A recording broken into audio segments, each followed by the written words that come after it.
दोस्तों, आपका Bhardwaj RKC channel में स्वागत है। दोस्तों, अभी के समय में एक ट्रेंड देखने को मिल रहा है कि सत्ता का लालच और पावर का गेम, ये जिसके सर पे चढ़ के बोले वो फिर आगे पीछे अपने देश के लोगों के बारे में कभी नहीं सोचता। ऐसा ही एक उदाहरण बांग्लादेश के कार्यवाहक सेवक के, ये सेवक तो कहना गलत होगा क्योंकि ऐसा आदमी सेवक नहीं होता, ये तो केवल अपने स्वार्थ के लिए सत्ता से जुड़ा होता है। ये है डॉक्टर यूनुस, मोहम्मद यूनुस। चलिए इनके बारे में कुछ बात करते हैं और लेटेस्ट अपडेट आपको देते हैं। शेख हसीना, जो भूतपूर्व बांग्लादेश की प्रधानमंत्री थी, उन्होंने कहा है कि आतंकियों से मिलकर यूनुस ने सत्ता हथियाया। अमेरिका के निजी इशारे पे वे काम कर रहे हैं। ये तो वैसे सभी को पता है कि उनके आजकल जिहादियों लोगों से और कट्टर मुस्लिमों के साथ में, कट्टर इस्लाम के सोच के साथ में, एक्चुअली कहना ये होगा कि कट्टरवाद के साथ में वो जिस तरह से चल रहे हैं, उससे वो बांग्लादेश को इस्लामिक राष्ट्र बनाने के राह पर पूरे अग्रसर है। वहाँ पे वैसे भी हिंदुओं के ऊपर जो अत्याचार हो रहा है वो तो सभी के सामने है, किसी से छिपा नहीं है। आइए इसके बारे में थोड़ा सा डिस्कस करते हैं, कुछ अपडेट आपको देते हैं। बांग्लादेश में सियासी उथल पुथल के बीच पूर्व प्रधानमंत्री और अवामी लीग की प्रमुख शेख हसीना ने अंतरिम सरकार के मुखिया और नोबेल पुरस्कार विजेता डॉक्टर मोहम्मद यूनुस पर बेहद गंभीर आरोप लगाए हैं। यह आरोप क्या है? उनका कहना है, हमने जिनसे वर्षों तक देशवासियों की रक्षा की, यानी शेख हसीना ने जिन लोगों से बांग्लादेश को अब तक बचा के रखा था, उन्हीं को डॉक्टर यूनुस अब सत्ता में जगह दे रहे हैं। शेख हसीना ने दावा किया है कि यूनुस ने अंतर्राष्ट्रीय स्तर पर प्रतिबंधित आतंकी संगठनों की मदद से सत्ता पर कब्जा किया है और अब पूरे देश पर उन्हीं आतंकियों के राज कायम हो गया है। यानी बांग्लादेश में जो भी अभी चल रहा है वो एक्चुअल में देखा जाए तो वो यूनुस के नहीं, वो कट्टर सोच वाले लोगों के, उन लोगों के हाथ में बांग्लादेश है। एक समय भारत के साथ में इतना बढ़िया रिलेशन होने के बाद भी सब कुछ सही चल रहा था, बांग्लादेश का ग्रोथ सही चल रहा था, GDP सही चल रहा था, है यहाँ तक कि उनके इंटरनेशनल रिलेशन बहुत अच्छे थे। एक समय वो पाकिस्तान से बहुत आगे चल रहे थे, लेकिन उसी बांग्लादेश को आज ऐसे जगह पे पहुंचा दिया है कि उसके बारे में सोच के सही कहे तो बड़ा डर लगता है। ऐसा हम लोग के साथ में ना हो, अपने भारत देश के निवासियों के साथ में, भारतवासियों के साथ में ये ना हो। आइए बांग्लादेश के कुछ अपडेट्स भी जान लीजिए। बांग्लादेश में हड़ताल और कामबंदी जोर शोर से है। वेतन देने के पैसे नहीं है। चुनाव भी लटक गया। बांग्लादेश की स्थिति डमाडोल है। सचिवालयों में प्रदर्शन हो रहा है। राजस्व अधिकारी काम नहीं कर रहे हैं और आज से प्राथमिक से शिक्षकों ने भी अनिश्चितकाल के लिए काम बंदी की घोषणा कर दी है। अब आप ये बताइए, सरकारी दफ्तर में काम नहीं हो, स्कूल में बच्चे को पढ़ाने वाला कोई ना हो, जगह जगह प्रदर्शन हो, फैक्ट्रियों में, ऑफिस में काम करने वाले लेबर, मजदूर, स्टाफ, उनको अगर सैलरी ना मिले तो उनका गुजारा कहाँ से चलेगा? ये क्या बांग्लादेश अस्थिर नहीं होगा? बांग्लादेश तो होगा ही अस्थिर। अगर एक दिन आदमी को खाने को नहीं मिलता है, एक दिन अगर सैलरी लेट हो जाए तो यहाँ पर लोगों का हालत ख़राब हो जाता है। अब वहाँ पे सोचिए, लोगों को सैलरी नहीं मिल रहा है। Bangladesh textile mills association BTMA के अध्यक्ष अजीज रसेल ने कहा कि देश में व्यापारियों को उसी तरह मारा जा रहा है। ये बांग्लादेश BTMA के अध्यक्ष बोल रहे हैं, अजीज रसेल, कि जिस तरह देश में व्यापारियों को वो उसी तरह मारा जा रहा है जैसे 1971 के मुक्ति संग्राम में बुद्धिजीवियों को मारा गया था। उन्होंने अकाल जैसी स्थिति की चेतावनी दी क्योंकि अधिक लोग बेरोजगार हो रहे हैं। यहाँ तक उनका कहना है कि उनको नहीं पता कि ईद उल अजहा से पहले वो श्रमिकों को बोनस और वेतन कैसे देंगे।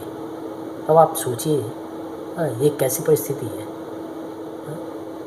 बड़े बिजनेस एसोसिएशन हेड ये बात बोल रहा है। इसका मतलब क्या पर्टिकुलर एक बिजनेस एक सेक्टर का ये प्रॉब्लम नहीं है, ये बांग्लादेश में सभी सेक्टर का प्रॉब्लम है। ये बिजनेस एसोसिएशन के हेड बोल रहे हैं। आप इससे वहाँ का अंदाज़ा लगाइए क्या हालत है वहाँ पे। इन सब के कारण पिछले दिन आपने देखा होगा कि वहाँ के जो आर्मी चीफ हैं वकार, उन्होंने भी कई सीधे यूनुस को धमकी बोल लीजिए या चेतावनी बोल लीजिए, जैसे भी इस वजह से उन्होंने सीधे यूनुस गवर्नमेंट को इंस्ट्रक्शन दिया कि जितने जल्दी हो सके चुनाव करवाएं। बांग्लादेश के सॉरी नहीं, इस सब के बीच में मोहम्मद यूनुस ने फिर एक सिंपैथी कार्ड खेलने की कोशिश की। वो पहले मीडिया में इस न्यूज़ को लेकर आए कि वो कभी भी इस्तीफ़ा दे सकते हैं। वो पब्लिक के सेंटीमेंट को, पब्लिक की सिंपैथी को गेन करना चाहते हैं। एक उनका कहना है कि देश युद्ध जैसे हालात से गुजर रहा है। सोचिए, बनाया किसने है? आप पिछले 1-1.5 साल से आप कर क्या रहे थे कि आज आपका देश ये युद्ध जैसे हालात में पहुंच गया? शेख हसीना तो निकल गई वहाँ से, अवामी लीग में आपने बैन लगा दिया है।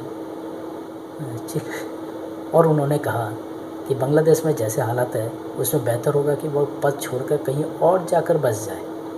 अब आप ये सोचिए कि जिस आदमी के कंधे पे बांग्लादेश सारा सब कुछ, अर्थव्यवस्था से लेके बांग्लादेश की सुरक्षा, सब कुछ की जिम्मेदारी जिस व्यक्ति पे है, वो आदमी ये कह रहा है कि मैं अपने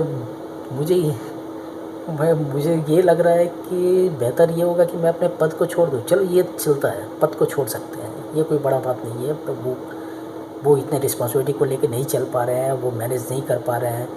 उनको तो अमेरिका, चाइना और सभी को मैनेज करना है। हो सकता है कि वो नहीं मैनेज कर पा रहे हैं। लेकिन ये किस तरह की बात हुई कि वो बोल रहे हैं कि मैं बांग्लादेश छोड़ के ही चला जाऊँ? क्यों? क्योंकि आपके पास डुअल सिटीजनशिप है अमेरिका का, इसलिए नहीं, या फिर आपका फर्स्ट सिटीजनशिप अमेरिकन है इसलिए? अगर आपका फर्स्ट सिटीजनशिप अमेरिका का है तो आप डुअल सिटीजनशिप वाले देश में, सेकंड सिटीजनशिप वाले देश में आप कैसे ये कर सकते हैं?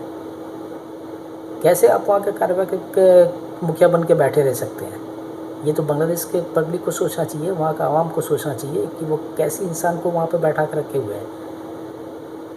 पहले वहाँ पे 2025 तक चुनाव कराने के बाद यूनुस ने कहा था।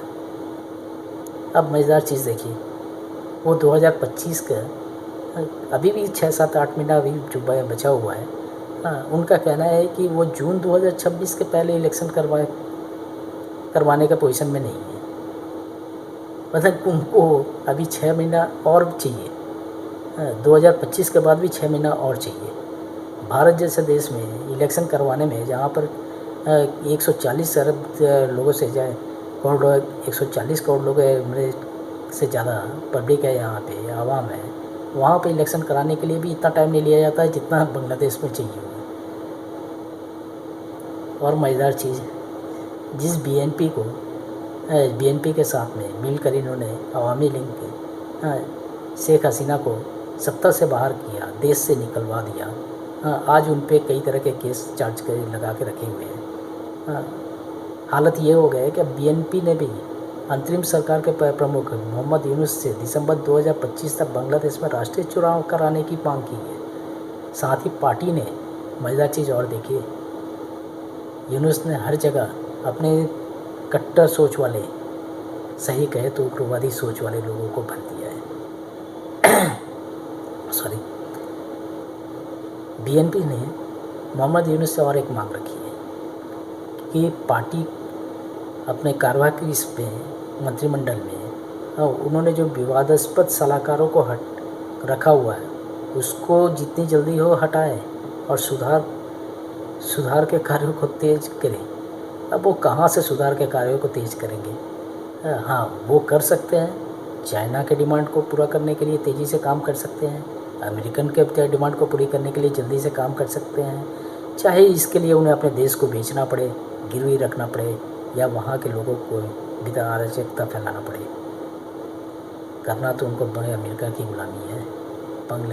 बांग्लादेश जिस जिस सोच के साथ बांग्लादेश पाकिस्तान से अलग हुआ था, आज उसी बांग्लादेश को उन्होंने कहाँ से कहाँ पहुँचा दिया। ये वहाँ के कट्टर सोच वाले लोगों को सोचना चाहिए। और वो ट्रम्प कार्ड खेलने की कोशिश कर रहे हैं।